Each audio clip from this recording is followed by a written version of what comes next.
உலகெங்கும் உள்ள hope TV Tamil நேயர்களுக்கு இயேசு கிறிஸ்துவின் நாமத்தினாலே வாழ்த்துக்களையும் வணக்கங்களையும் தெரிவித்துக் கொள்கிறோம். மற்றும் ஒரு இனிய நன்னாளிலே இந்த தெய்வ செய்தியின் மூலமாய் உங்கள் அனைவரையும் சந்திப்பதிலே மிகுந்த மகிழ்ச்சி அடைகிறோம். தேவன் உங்களையும் உங்கள் குடும்பத்தையும் ஆசீர்வதிப்பாராக.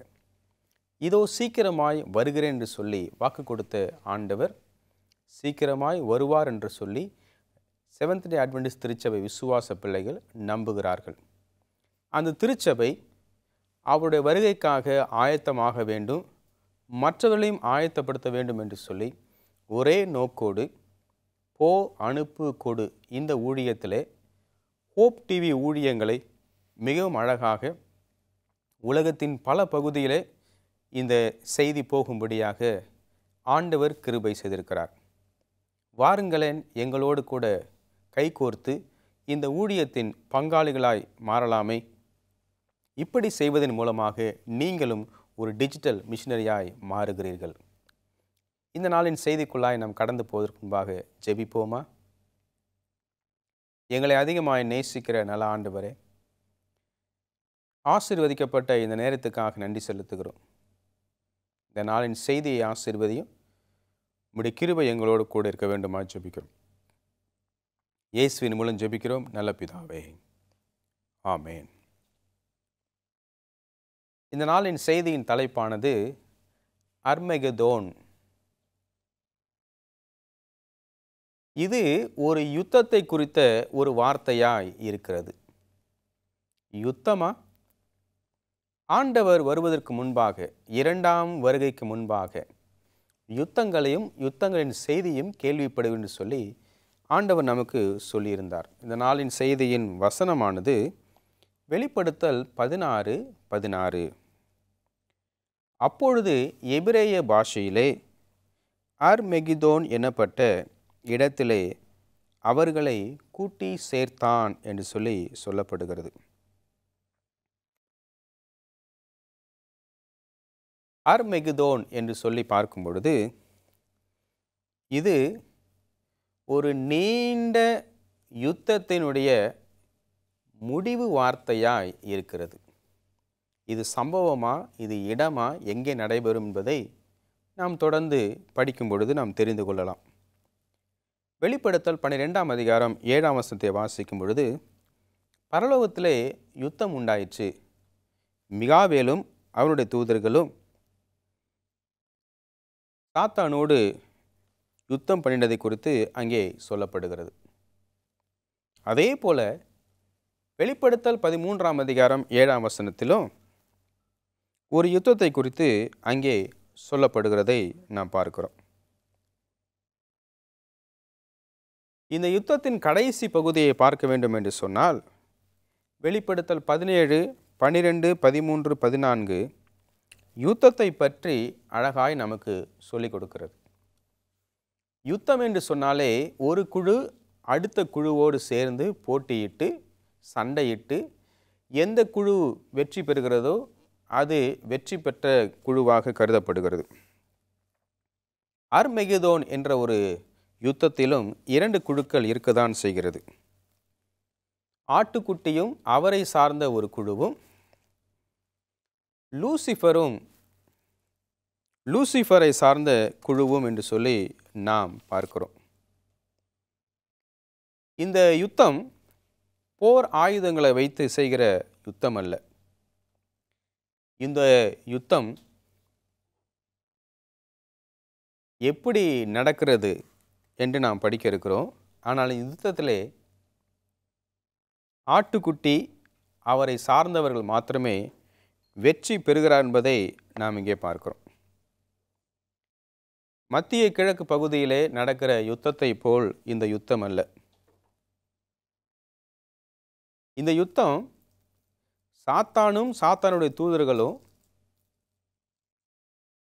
தேவ ஆட்டுக்குட்டியாகிய இயேசுவோடும் அவரை சார்ந்திருக்கிற மக்களோடும் போரிடுகிற ஒரு அனுபவத்தை நாம் பார்க்கிறோம்.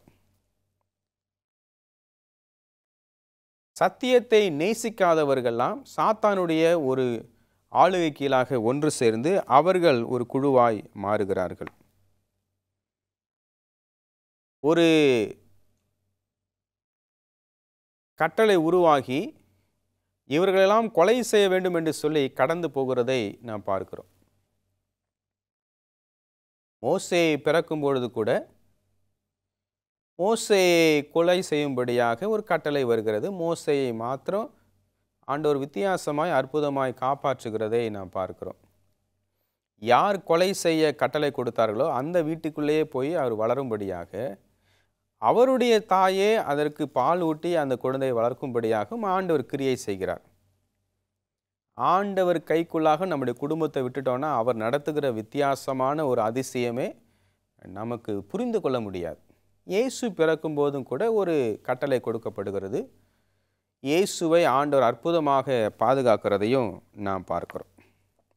இதுவும் யாக்கோபின் இக்கட்டு காலத்தின் அனுபவமாக நாம் இங்கே பார்க்கிறோம். கடைசி நாட்களிலே இதே போல ஒரு கட்டளை பிறப்பிக்கப்படும். இயேசுவையும் இயேசுவால் நமக்கு கொடுக்கப்பட்ட இந்த உலகத்தினுடைய அடிப்படை நீதியான 10 கட்டளைகளையும் கடைபிடிக்கிற பிள்ளைகள் மேல் ஒரு யுத்தம் வரும். அப்பொழுது தேவ பிள்ளைகள் காடுகளுக்கும் மலைகளுக்கும் ஓடி போவார்கள். பட்டணங்களை விட்டு ஓடி போவதை நாம் பார்க்கிறோம். இந்த அர்மெகிதோன் இந்த யுத்தத்திலே நாம் பார்க்கும் பொழுது ஐபிராத் நதி வற்றி போகுதல், கிழக்கிலிருந்து ராஜா உதயமாகிறது, இன்னும் அதிகமான காரியங்கள் நமக்கு சம்பந்தப்படுத்தப்பட்டிருக்கிறது. ஆனால் இந்த யுத்தம் நடக்கும் பொழுது விசுவாச பிள்ளைகள் என்ன செய்ய வேண்டும்? யோவேல் 2ஆம் அதிகாரம் 15-16 வசனங்களை வாசிக்கும் பொழுது, சியோனிலே எக்காலம் ஊதுங்கள், மக்களை சேர்த்து அழைத்து அவர்கள் பரிசுத்தம் படுத்திக் கொள்ளும்படி உபவாசத்தை அறிவியுங்கள் என்று சொல்லி நாம் இங்கே வாசிக்கிறோம்.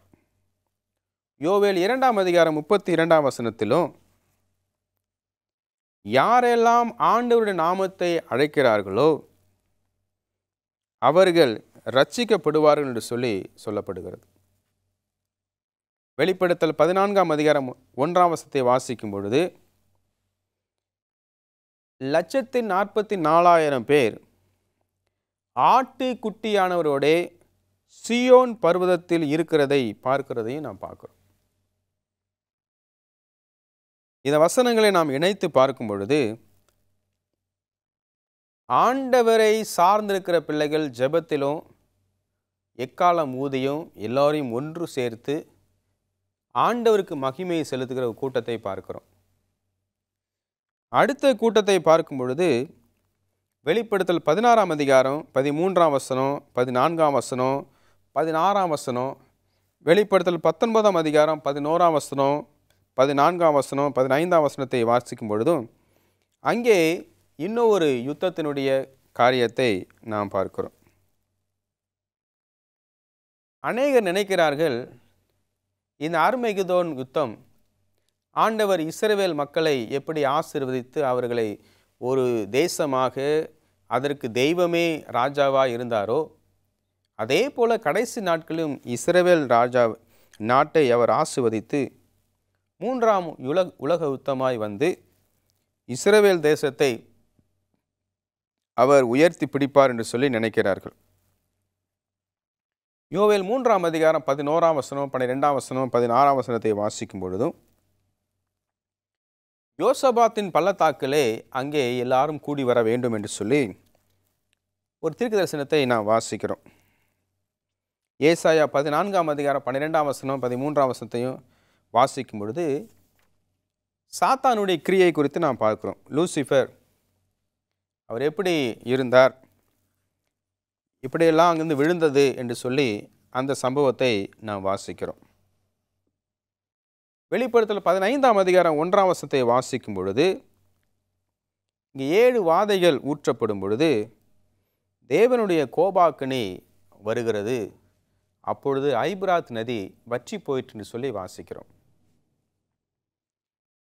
வேதத்திலே இங்கும் ஒரு வசனம் அங்கும் ஒரு வசனம் கண்டிப்பாக இருக்கும். அதை நாம் பொருத்தி படிக்கும் பொழுது இன்னும் அர்த்தம் நமக்கு தெளிவாக இருக்கும்ன்றதை நாம் பார்க்கிறோம். ஏசாயா 44:27-28, ஏசாயா 41 2ஆம் வசனங்களை வாசிக்கும் பொழுது கோரேஸ் ராஜாவை குறித்து நாம் பார்க்கிறோம். ஏசாயா 45:1 வாசிக்கும் பொழுது நான் அபிஷேகம் பண்ணின கோரேஸ் சைரேஸை குறித்து நாம் பார்க்கிறோம். என்ன நடந்துச்சு? எருசலேமிலிருந்து கொண்டு வரப்பட்ட பரிசுத்தமான ஆலயத்துக்குரிய பாத்திரங்களை நேபுகாத் நேச்சருடைய பேரப்பிள்ளை அதில் மதுவை ஊற்றி குடித்து கொண்டிருக்கிறார். அப்பொழுது கை மாத்திரம், இரத்தத்தை வெட்டி கை மாத்திரம் மேனே மேனே தேக்கேல் உபார்சின் என்று சொல்லி எழுதுகிறது. அர்த்தம் ஒன்றுமே புரியல. போதையில் இருந்த ராஜாவும் பயந்துகிறார்.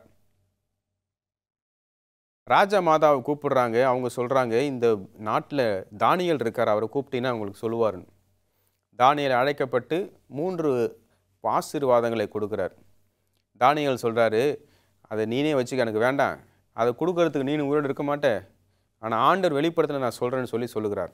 அந்த ராத்திரியில் ஒரு சம்பவம் நடக்கிறது. தானியேல் 2ஆம் அதிகாரத்தில் தங்கத்துக்கு அப்புறமாக வெள்ளி, அப்புறம் வெண்கலம், அப்புறம் இரும்பு, அப்புறம் இரும்பும் களிமண்ன்ற ஒரு சிலையை பார்க்குறார். அதில் பொன்னான தலை நீரே என்று சொல்லி நேபுகாத் நேச்சாருக்கு சொன்ன அதே வார்த்தை, உமக்கு பின்பாக உமக்கு கீழ்த்தரமான ஒரு ராஜ்யம் வரும், அது மேதே பெர்ஷிய ராஜ்யம் என்று சொல்லி சொல்லப்படுகிறது. இந்த மேதே பெர்ஷிய ராஜ்யம் பாபிலோனை கைப்பற்றினது தான் ஐப்ராத் நதி வற்றி போனதனுடைய அனுபவம். பாபிலோனுக்குள்ளாக போகிற அந்த இதில் அந்த பாபிலோன் தேசத்துக்கு தண்ணியை கொடுத்துட்டு இருக்கிறது. அது போகிறதுக்கு முன்னாடி தண்ணி இருக்கும், அந்த தண்ணிக்குள்ளே முதலைகள் இருக்கும். அந்த முதலைகள் பாபிலோனுக்குள்ளே யாரையும் கொல்லாதபடிக்கு அதை பாதுகாப்பாக வைத்து பாபிலோனுக்குள்ளே வருகிறவர்களை கொல்லும்படியாக அது வடிவமைக்கப்பட்டு இருந்தது. தண்ணீரை வேறு பக்கமாய் திருப்பி அதற்கான வேலைகளும் செய்யப்பட்டது. இது எல்லாமே பாபிலோனுக்கு தெரிந்திருந்தாலும் அவர்கள் எங்களை ஒன்றும் செய்ய முடியாது என்ற ஒரு தைரியத்தில் இருக்கிறார்கள்.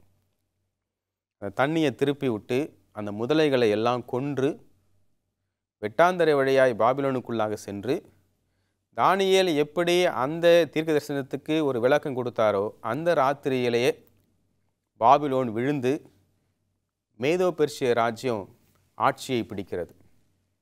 ஐப்ராத் நதி வற்றி போயிற்று. பாபிலோனுக்கு எல்லா செழிப்பையும் கொடுத்தது இந்த ஐப்ராத் நதி.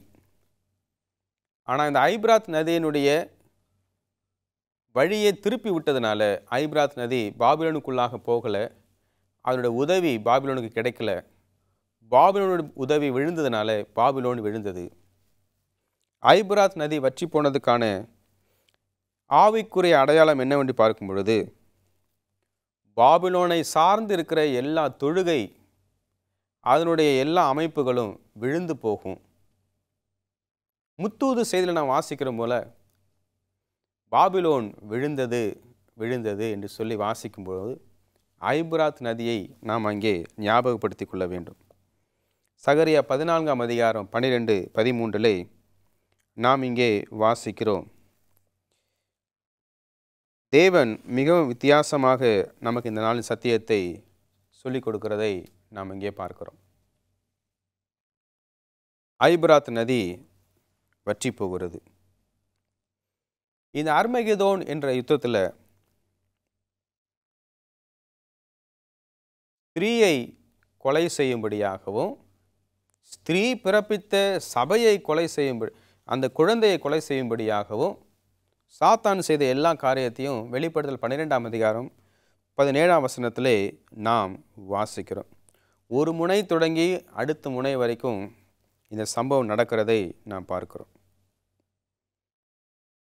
மாபெரும் ஆன்மீக போராட்டம் பக்கம் 656 தீர்க்கதரிசன ஆவி நமக்கு சொல்லிக் கொடுக்கிறது என்னவென்று சொன்னால், இந்த அர்மகெதோன் யுத்தத்தில் முதலாவது விழுந்து போகிறவர்கள் போதகம் செய்கிறவர்கள் என்று சொல்லப்படுகிறது. பழைய ஏற்பாட்டு காலத்தில் கோரேஸ் ராஜாவை குறித்து நாம் படிக்கிறோம். மேதிய பெர்ஷிய ராஜ்யத்தை குறித்து நம்ம படித்தோம். அவங்க தான் கிழக்கிலிருந்து வந்து ஐபிராத் நதியை வற்றி போக செய்தார்கள். புதிய ஏற்பாட்டில் நாம் பார்க்கிறது என்னவென்று சொல்லி பார்க்கும் பொழுது, இந்த ஆவிக்குரிய பாபிலோன் விழுந்து போகும், இந்த பாபிலோனை வைத்து வருகிற எல்லா தொழுகையும் சிலை வணக்கமும் விழுந்து போகும் என்று சொல்லி நமக்கு சொல்லப்படுகிறது.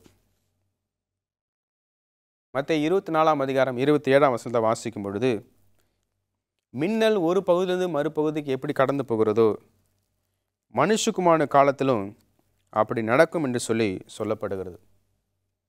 எசேக்கியேல் 43 அதிகாரம் 1 வசனம் 2 வசனத்தை வாசிக்கும் பொழுதும் கிழக்கை குறித்தும் ஐபிராத் நதியை குறித்தும் கதவுகளை குறித்தும் நமக்கு சொல்லப்படுகிறது. இங்கே தேவனுடைய மகிமை நமக்கு வெளிப்படுத்தப்படுகிறது. ஆண்டவர் அந்த வாசலிலே கொண்டு வந்து நிறுத்தி தேவனுடைய மகிமையை வெளிப்படுத்தி காட்டுகிறதையும் இங்கே நாம் வாசிக்கிறோம். இந்த சம்பவத்தை நாம் வாசித்து கொண்டிருக்கும் பொழுது இன்னொரு காரியத்துக்குள்ளாய் நாம் கடந்து போவோம். ஏன் இந்த அர்மகெதோன் யுத்தம் மத்திய கிழக்கு நாடில் முக்கியமாக இஸ்ரவேலில் வைத்து நடக்கக்கூடாதுன்னு சொல்லி நம்ம கேட்கலாம். அப்போஸ்தலர் 13 அதிகாரம் 46 வசனத்தை நான் வாசிக்கும் பொழுது, அங்கே ஒருத்தர் பிரசங்கம் பண்ணி கொண்டிருக்கிறார். அப்போ அவர் சொல்கிறாரு, இந்த சத்தியம் முதலாவது உங்களுக்கு கொடுக்கப்பட்டது, நீங்கள் அதை வெறுத்து தள்ளிட்டீங்க, ஆகவே இன்றைக்கு அது புறஜாதிக்கு போகுதுன்னு சொல்லி சொல்லப்படுகிறது. என்றைக்கு ஸ்தேவான் கல்லெறியப்பட்டு கொல்லப்பட்டாரோ அன்றைக்கு யூதர்கள் மூலமாய் இரட்சிப்பு என்ற எண்ணத்தை துடைத்தெறிந்துவிட்டு இயேசு கிறிஸ்துவை விசுவாசி, அப்பொழுது நீயும் உன் வீட்டார் ரட்சிக்கப்படுவீர்கள் என்று சொல்லி யாருக்கெல்லாம் சொல்லப்படுகிறதோ, யாரெல்லாம் விசுவாசிக்கிறார்களோ அவர்களுக்கெல்லாம் இந்த சத்தியம் சொல்லப்பட்டது. ஆகவே இஸ்ரவேல் மக்கள் இயேசுவை தனது சொந்த இரட்சகராக ஏற்றுக்கொள்ளவில்லை. அவர்கள் தள்ளிவிட்டார்கள், ஆண்டவரும் அவரை தள்ளிவிட்டார். வெளிப்படுத்தல் 16 அதிகாரம் 15 வசனம் சொல்லுகிறது, இதோ நான் திருடனை போல வருகிறேன், யாரெல்லாம் விழித்திருந்து காத்திருக்கிறார்களோ அவரெல்லாம் ஆசீர்வதிக்கப்படுவார்கள், தங்களுடைய உடலை மனதையும் பாதுகாத்து கொண்டு தங்களுடைய ட்ரெஸ்ஸை பத்திரமா வச்சுக்கணும், அவங்க நிர்வாணமாய் போயிடக்கூடாது அப்படின்னு சொல்லியும் இந்த வசனத்தில் நம்ம வாசிக்கிறோம். அப்படி என்று சொன்னால் ஆண்டவர் வரும்பொழுது நாம் ஒழுங்காக உடை அணிந்திருக்க வேண்டும். இது ஆவிக்குரிய அர்த்தமாக இருக்கிறது. கல்யாண காலத்தில் அந்த ராஜா எல்லாருக்கும் ட்ரெஸ்ஸு கொடுக்குறாரு, ஆனால் ஒருத்தர் மட்டும் ட்ரெஸ் இல்லாமல் இருக்கிறார். அவர் தூக்கி அழுகையும் பற்கடிப்பு இடத்துல தூக்கி போடுறதா பார்க்குறோம்.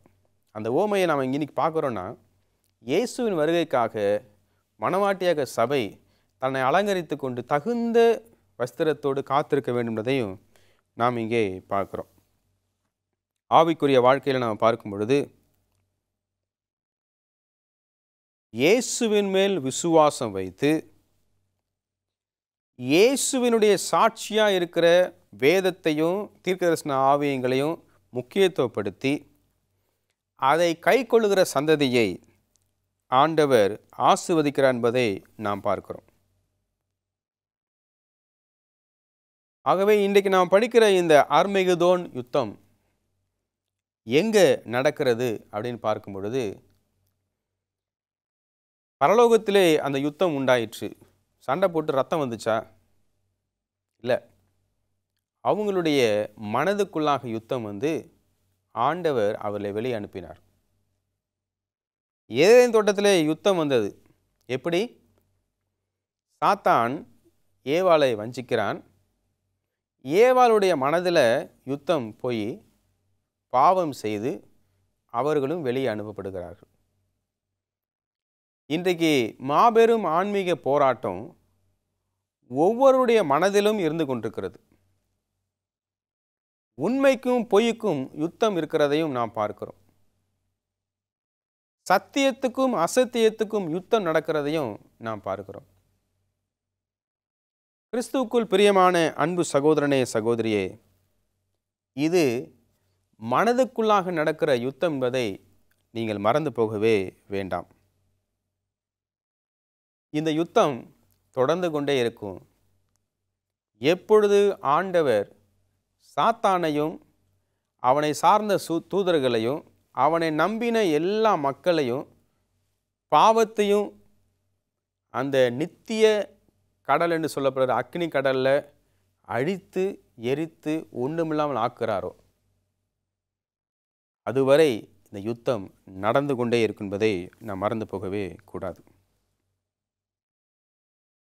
வெளிப்படுத்தல் 17ஆம் அதிகாரம் 14ஆம் வசனத்தின்படி இதை ஆண்டவர் சமூகத்தில் ஒப்பு கொடுத்து, ஆண்டவரே, நாங்கள் உம்மை ராஜாதி ராஜாவாகவும் கர்த்தாதி கர்த்தராகவும் ஏற்றுக்கொண்டு நேரே எங்களுக்கு பலியான ஆட்டுக்குட்டி என்று சொல்லி விசுவாசிக்கிறோம் என்று சொல்லி ஆண்டவரை மாத்திரம் தொழுகை செய்து அவருக்கு முக்கியத்துவம் கொடுக்கும் பொழுது நிச்சயமாய் நமக்கு ஆசீர்வாதம் இருக்கும்பதை மறந்து போகவே கூடாது. வெளிப்படுத்தல் 16ஆம் அதிகாரம் 16ஆம் வசனம் சொல்லுகிறது, அப்பொழுது எபிரேய பாஷையிலே அர்மெகிதோன் என்னப்பட்ட இடத்திலே அவர்களை கூட்டி சேர்த்தான். சாத்தான் எல்லாரையும் வஞ்சித்து ஒரு இடத்துல கூட்டி சேர்க்கிற இடம், சம்பவம், அந்த நிலை அர்மெகிதோன் என்று சொல்லி பார்க்கிறோம். 17ஆம் வசனத்தை வாசிக்கும் பொழுது, 7ஆம் தூதன் தன் கலசத்தில் உள்ளதை ஆகாயத்தில் ஊற்றினான். அப்பொழுது பரலோகத்தின் ஆலயத்தில் உள்ள சிங்காசனத்திலிருந்து ஆயிற்று என்று சொல்லிய பெருஞ்சத்தம் பிறந்தது. இந்த யுத்தத்தை நாம் நம்பி, சாத்தானை நாம் நம்பி வஞ்சிக்கப்படும் பொழுது இந்த ப்ரொபேஷன் டைம் முடிஞ்சிருச்சு. ஆண்டவர் பிரதான ஆசாரனாக இருந்து எல்லா விதமான வேலைகளை முடித்து ஆயிற்று என்று சொல்லி அவர் வெளியே வருகிறார். அவர் வரும்பொழுது ராஜாதி ராஜாவாக கர்த்தாதி கர்த்தராக வரப்போகிறார். இப்பொழுது ஜெயிக்கிறது போல இருக்கிற சாத்தானுடைய கூட்டம் ஆண்டவர் சமூகத்தில் இருந்து தோற்றுவிடும். நீங்கள் யாரை சேவிக்கிறீர்கள்? நானும் என் வீட்டாருமோவென்றால் கர்த்தரையே சேவிப்போம். ஜெபிப்போமா? நல்ல ஆண்டவரே, அர்மெகிதோன் என்ற யுத்தத்திலே, உண்மைக்கும் பொய்க்கும் நடக்கிற யுத்தத்திலே நாங்கள் உண்மையை சார்ந்து நம்பி வாழ பரிசுத்த ஆவியானவர் எங்களுக்கு எப்போதுமே தர வேண்டுமாய் ஜெபிக்கிறோம். நிகழ்ச்சியை பார்த்த கேட்ட ஒவ்வொரு பிள்ளைகளையும் ஆசீர்வதியும். இயேசுவின் மூலம் ஜெபிக்கிறோம் நல்ல பிதாவே, ஆமேன். பிரியமானவர்களே, தேவன் உங்கள் அனைவரையும் ஆசீர்வதிப்பாராக. தொடர்ந்து இந்த நிகழ்ச்சிக்காக உழைத்து ஒத்துழைத்து கொண்டிருக்கிற ஒவ்வொருவரையும் ஆண்டவர் ஆசீர்வதிப்பாராக. ஆமேன்.